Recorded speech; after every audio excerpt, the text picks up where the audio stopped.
네, 안녕하세요. 김원영 경비지도사입니다. 네, 이번 시간은 청원경찰법 총칙 부분 강의 들어가 보도록 하겠습니다. 네, 여러분들 경비업법 공부하시느라 정말 수고 많으셨습니다. 네, 이제 여러분들은 경비업법이라는 큰 산을 하나 넘었고 이제 나머지 부분 40문제 중 13문제 정도 차지하는 청원경찰법 부분을 이제 들어가 보도록 하겠습니다. 그래서 여러분들께서 이 청원경찰법이라는 산을 이제 좀 넘게 되면은 경비업법 과목이라는 이 큰 산을 여러분들이 1회독을 하신 게 된 겁니다. 청원경찰법은 경비업법보다 양이 좀 적습니다. 그래서 여러분들 이제 공부하시는데 부담이 조금은 덜 되리라고 생각하고요. 네, 청원경찰법 총칙부터 벌칙까지 한번 강의를 해볼 텐데 여러분들께서 포기하지 마시고 끝까지 힘을 내셔서 끝까지 완주를 하셨으면 좋겠습니다. 다시 한번 말씀드리지만 여러분들 이 강의를 따라오시면서 여러분들께서 그 어려운 1회독을 저와 같이 하시게 되면 됩니다. 그래서 1회독을 하고 나면은 다음 회독수부터는 회독 그 시간 자체가 적게 걸려서 이제 여러분들께서 회독을 무한 반복하실 수 있는 그런 경지에 오르시게 될 겁니다. 이제 청원경찰법 총칙 부분에 기출 데이터 분석 먼저 보고 들어가 보도록 하겠습니다. 기출문제 데이터 분석 제1장 청원경찰법의 총칙입니다. 청원경찰법 총칙 부분은 최근 6개년간 총 16문제가 출제가 되었습니다. 그리고 작년 2018년 20회 시험에서는 청원경찰법 총칙 부분에서만 4문제가 출제가 되었습니다. 13문제가 총 출제가 되는데 그 중에서 4문제가 총칙 부분에서 출제가 되었습니다.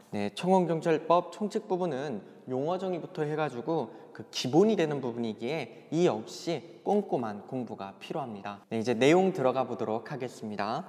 1. 목적. 이 법은 청원경찰의 직무, 임용, 배치, 보수, 사회보장 및 그 밖에 필요한 사항을 규정함으로써 청원경찰의 원활한 운영을 목적으로 한다. 이 목적 부분, 청원경찰법 목적 부분이 실제로 기출이 되었습니다. 해서 경비업법의 목적 부분도 빼먹지 마시고 한번 보시고 넘어가시라는 거고, 청원경찰법 목적도 한번 기출되었지만 이 부분도 어차피 해봤자 한 줄입니다. 그래서 여러분들 이 부분도 체크를 하고 어떻게 돼 있구나 이거를 파악하고 가시면 되겠습니다. 다음 정의 부분 보시도록 하겠습니다. 용어 정의. 이 법에서 청원경찰이란 다음의 어느 하나에 해당하는 기관의 장 또는 시설, 사업장 등의 경영자가 경비를 부담할 것을 조건으로 경찰의 배치를 신청하는 경우 그 기관, 시설 또는 사업장 등의 경비를 담당하게 하기 위하여 배치하는 경찰을 말한다. 그 다음에 이제 쭉 용어 정의가 나와 있는데요. 이 부분은 제가 실제로 수험 공부를 했을 때 이제 공부했던 그 비법으로 한번 공부를 해보도록 하겠습니다. 암기 요령인데요. 역시 핵심 두 문자 키워드는 국공하, 내재외, 수금 방학의공, 안녕이 되겠습니다. 이게 무슨 의미냐? 용어 정의 첫 번째, 국가기관 또는 공공단체와 그 관리 하에 있는 중요시설 또는 사업장. 그래서 국가기관 할 때 국, 공공단체 할 때 공, 그 다음에 그러한 것들의 관리 하에 있는 할 때 하 해서 국공하 이렇게 하시면 됩니다. 국가 공공단체 하 이런 식으로 저는 생각도 했는데요. 국가 공공단체 그 관리 하 해서 국공하. 다음 이 국내 주재 외국 기관 해서 내재외라고 했습니다. 내재외. 이거를 그냥 국내 주재 외국 기관 이렇게 해서 통으로 이해하시고 암기하실 수 있는 분들은 그렇게 하시면 되고요. 그냥 저처럼 이렇게 그냥 설명되어 있는 부분을 그냥 받아들이기엔 조금 부담이 되더라고요. 아무리 용어 정의이지만. 그래서 이 부분도 내가 체크를 하고 가야겠다 해서 내재외 해가지고 국내 주재 외국 기관 해서 내재외 이렇게 했습니다. 다음은 그 밖에 행정안전부령으로 정하는 중요시설, 사업장 또는 장소인데요. 그 밖에 행정안전부령으로 정하는 중요시설, 사업장 또는 장소는 이렇게 있습니다. 이 부분은 어떻게 하냐? 선박, 항공기 등 수송시설 할 때 숫자, 그 다음은 금융 또는 보험을 업으로 하는 시설 또는 사업장에서 금자, 그 다음에 언론통신, 방송 또는 인쇄를 업으로 하는 시설 또는 사업장, 다른 부분을 언론이나 통신 또는 인쇄라는 글자에서 딸 수도 있는데요. 저는 이제 방송의 방자에 초점을 두었습니다. 다음은 학교 등 유경시설, 학교의 학자에 저는 초점을 두었고요.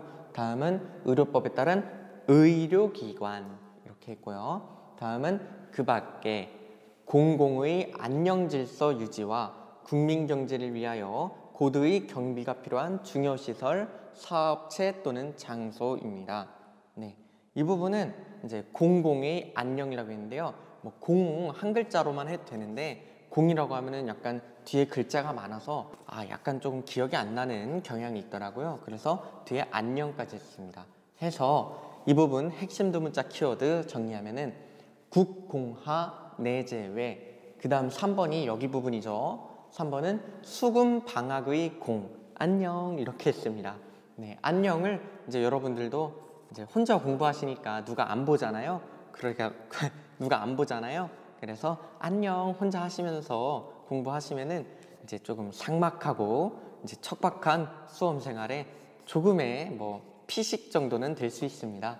그래서 국공하 내재외 수금 방학의 공 안녕 이렇게 핵심 두 문자 키워드를 공부해 주시면 되겠습니다. 네, 이것만 하시면은 청원경찰법 용어 정의 부분에서 문제가 나오면은 역시 고맙습니다. 출제위원님들 맞추겠습니다. 합격하겠습니다. 하고 맞추시면 됩니다. 네, 국공하 내재외 수금 방학의 공입니다. 네, 다음 보시겠습니다. 다음 3. 청원경찰의 신분 및 복무입니다. 1. 청원경찰의 신분.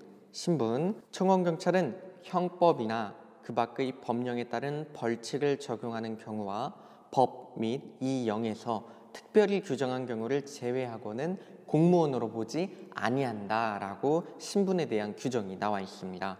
다음 양가로 2. 신분증명서. 신분증명서의 발행 및 형식. 청원경찰의 신분증명서는 청원주가 발행하며 그 형식은 청원주가 결정하되 사업장별로 통일하여야 한다. 다음 2. 신분증명서의 휴대. 청원경찰은 근무 중에는 항상 신분증명서를 휴대하여야 한다. 다음 2. 청원경찰의 복무 보시겠습니다. 네, 양가로 1번에 준용 규정이 있는데요. 청원경찰의 복무에 관하여는 국가공무원법 제57조 복종의 의무, 제58조 제1항 직장 이탈 금지, 제60조 비밀엄수의 의무 및 경찰공무원법 제18조 거짓 보고 등의 금지를 준용한다라고 되어 있습니다. 원래는 여기서 국가공무원법 제66조 제1항 해가지고 집단행위 금지 부분이 있었습니다. 근데 이게 법 개정이 되면서 이제 수정이 되었는데 삭제가 되었는데요. 이 부분이 헌법 불합치 결정을 받게 됩니다. 그래서 이게 집단행위 금지라는 그 부분이 준용 규정에서 삭제가 되게 되었습니다. 그래서 국가공무원법에서는 복종의 의무, 비밀엄수의 의무, 직장 이탈 금지 이렇게 3가지 조항만 준용이 되게 되었습니다. 청원경찰의 복무, 이 부분은 복종의 의무, 비밀엄수의 의무, 직장 이탈 금지, 그다음에 경찰공무원법상 거짓보고 등의 금지 이렇게 있는데요. 핵심 두 문자 키워드는 복비이거입니다. 네, 복비이거. 여러분들 이제 부동산 이제 이런 거 할 때 복비 주잖아요. 그래서 복비이거 이렇게 하면서 준다고 생각하시고, 물론 공손하게 줘야겠지만 복비이거 이렇게 공부를 하시면 되겠습니다. 그래서 한번 내용을 살펴보도록 하겠습니다. 복종의 의무 내용은 공무원은 직무를 수행할 때 소속 상관의 직무상 명령에 복종하여야 한다. 비밀엄수의 의무, 공무원은 재직 중은 물론 퇴직 후에도 직무상 알게 된 비밀을 엄수하여야 한다.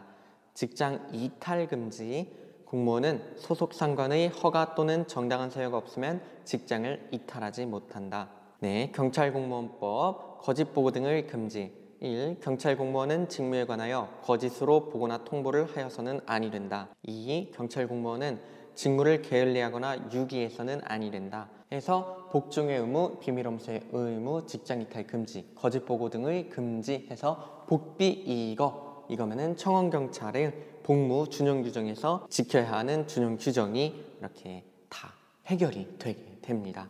네, 다음 보시겠습니다. 양가로 2의 취업규칙의 적용. 청원경찰법 제5조 제4항에서 규정한 사항 외에 청원경찰의 복무에 관하여는 해당 사업장의 취업규칙에 따른다. 체크해 두시고요. 다음 보시겠습니다. 4. 청원경찰의 직무. 1. 직무의 범위. 청원경찰은 청원경찰의 배치 결정을 받은 자와 배치된 기관, 시설 또는 사업장 등의 구역을 관할하는 경찰서장의 감독을 받아 그 경비구역만의 경비를 목적으로 필요한 범위에서 경찰관 직무집행법에 따른 경찰관의 직무를 수행한다. 네, 경찰관 직무집행법 제2조 직무의 범위를 제가 교재에 수록해 놨습니다. 국민의 생명, 신체, 재산의 보호, 범죄 예방, 진압 및 수사, 범죄 피해자 보호, 경비 주요 인사 경호 및 대간첩, 대테러 작전 수행, 시한정보의 수집, 작성 및 배포, 교통단속과 교통위해의 방지, 외국 정부기관 및 국제기구와의 국제협력, 그 밖의 공공의 안녕과 질서 유지, 이런 게 경찰관 직무집행법상 직무인데요. 네, 일단 여러분들은 청원경찰은 그 경비구역만의 경비를 목적으로 필요한 범위에서 경찰관 직무집행법에 따른 경찰관의 직무를 수행한다. 이 부분을 체크하고 가시면 되겠습니다. 네, 다음 2. 주의사항. 양가로 1. 청원경찰이 직무를 수행할 때에는 경비 목적을 위하여 필요한 최소한의 범위에서 하여야 한다. 양가로 2. 청원경찰은 경찰관 직무집행법에 따른 직무 외의 수사활동 등 사법경찰관리의 직무를 수행해서는 아니 된다. 이런 부분 꼭 체크하고 가셔야 됩니다. 다음 보시겠습니다. 3. 보고. 청원경찰이 직무를 수행할 때에 경찰관 직무집행법 및 같은 법 시행령에 따라 하여야 할 모든 보고는 관할 경찰서장에게 서면으로 보고하기 전에 지체 없이 구두로 보고하고 그 지시에 따라야 한다. 4. 근무 요령 보시겠습니다. 양가로 1. 입초근무자. 자체 경비를 하는 입초근무자는 경비구역의 정문이나 그 밖에 지정된 장소에서 경비구역의 내부, 외부 및 출입자의 움직임을 감시한다. 양가로 2. 손해근무자. 업무 처리 및 자체 경비를 하는 손해근무자는 근무 중 특이한 사항이 발생하였을 때에는 지체 없이 청원주 또는 관할 경찰서장에게 보고하고 그 지시에 따라야 한다. 양가로 3. 순찰근무자. 순찰근무자는 청원주가 지정한 일정한 구역을 순회하면서 경비 임무를 수행한다. 이 경우 순찰은 단독 또는 복수로 정선 순찰을 하되 청원주가 필요하다고 인정할 때에는 요점 순찰 또는 난선 순찰을 할 수 있다. 양가로 4. 대기근무자. 대기근무자는 손해근무에 협조하거나 휴식하면서 불의의 사고에 대비한다. 네. 마지막으로 청원경찰법의 총칙 부분은 최근 6년간 총 16문제가 출제가 되었고요. 작년 2018년 제20회 시험의 경우에는 4문제나 출제가 되었습니다. 그래서 이 부분은 가장 기본이 되는 부분이기도 하고 또 출제가 자주 되는 부분이기도 하니까 여러분들의 꼼꼼한 공부가 필요합니다.